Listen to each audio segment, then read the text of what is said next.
Alam mo, kapag tumatanda na pala tayo, mas priority na natin yung paano maging masaya. Marirealize mo na mas masarap i-enjoy ang buhay pag masaya ka. Di mo kailangan makipagtalo sa mga taong walang bilib sa'yo as long as nag-enjoy ka naman sa ginagawa mo.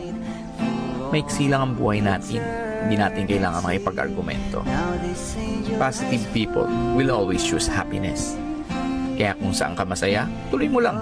Enjoy lang natin ang ating buhay kung saan tayo nagiging masaya. Did what I did because I love her so. Will she ever? Thank you for watching. See you for the next video.